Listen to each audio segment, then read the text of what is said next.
Hey folks, welcome back to another Dice Tower preview. I'm Mark, and today we're taking a look at Cyclades Legendary Edition, which is brought to you by Open Sesame Games. It's for 2 to 6 players, ages 14 and up, and games generally run about 60 to 90 minutes.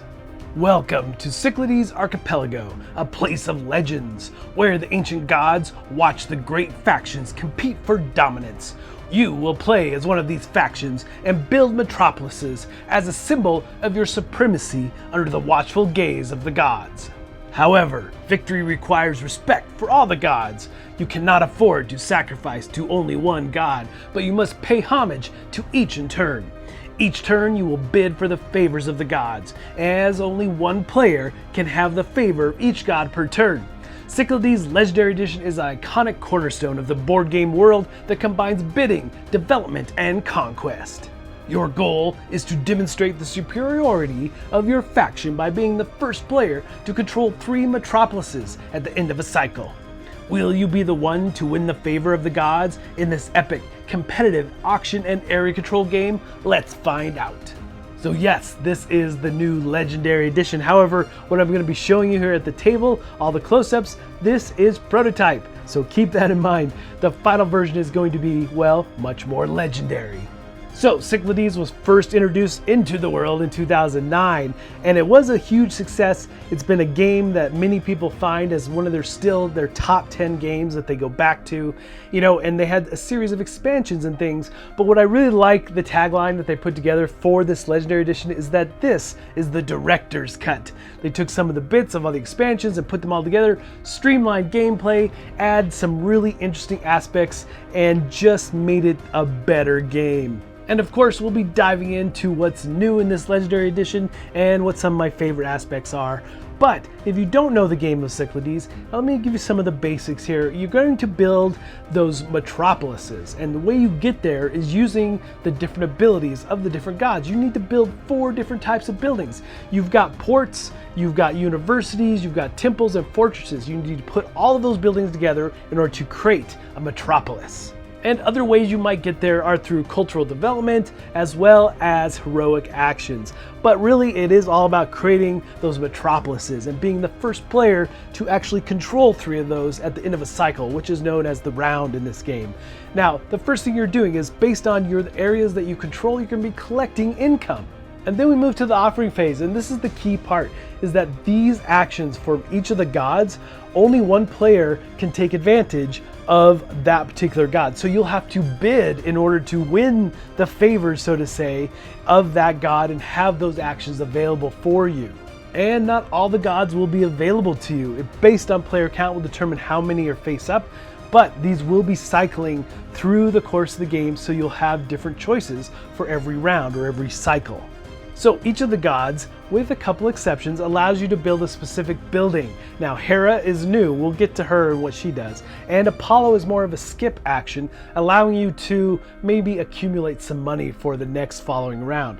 But the thing here with each of these gods, you got to be choosy because you might be looking for a specific building, so you got to pick a specific god in order to do that. Now the thing here is that you'll have the free action right up front, but you'll have other various actions you can tap into, paying more money of course. So like Poseidon, you're going to be building ports and moving ships and so forth across the world and trying to just get more strength out there because battles do ensue.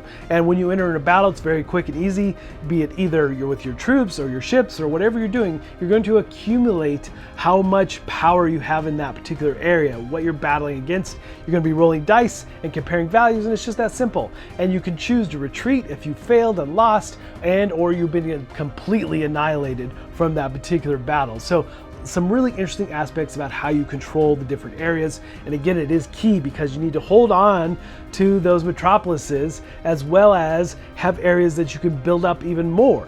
Once all the bidding has ceased and all the gods have been chosen, then you may have some maintenance costs that you have to deal with, but then you're going to start performing those actions. And as you can see, based on the god that you've chosen, will really dictate what you're doing for that particular turn. And that's really the basics. You're trying to conquer the world, trying to take that much more territory than the other players, and get that money, that crucial money you're going to need in order to perform the various actions and use the various gods. And so that's really the basics of what you're doing. It is a conquest game for sure, as you try to control the different areas, but I love the aspect of how these gods work and how they give you varied actions to perform on each round or every cycle. So let's dive in and take a look at what's new, at least some of the highlights. One of the big things for me, the thing I liked maybe the most, is the modular board. Every time you play now, it will be a different world. I mean, there'll be some basics here, obviously, around that, but in general, the play area will be very different because every player will get a couple different boards and you'll be able to build this out every time you play. And I love games where you get to build the world as you start to dive into it. And then there's some different game modes. You've got your classic, which is a 3 to 5 player game, competitive, but now they have a team version, which is for 4 to 6 players. I think it's mandatory 6, but at 4 players, which I tried, was fantastic. I love cooperative games in general, so having that aspect available in a competitive game where you team up against someone else is really quite fantastic. You share resources and you really dive in and try to work together to build those metropolises. And they also have a new and enhanced 2-player mode, which I didn't try, but I read about it. It sounds pretty cool. But again, in general, I really like the team mode that they have available in this new version. And now we have 6 gods, which gives you more actions and more options on your turn. Now, the thing is that you have Hera.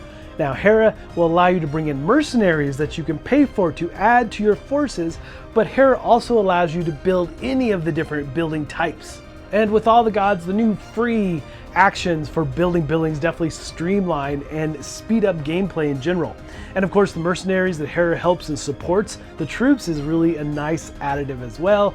Along with, you have creatures and heroes now that are new in the base game that give you, strategic abilities in the way of battling and also in building your metropolises.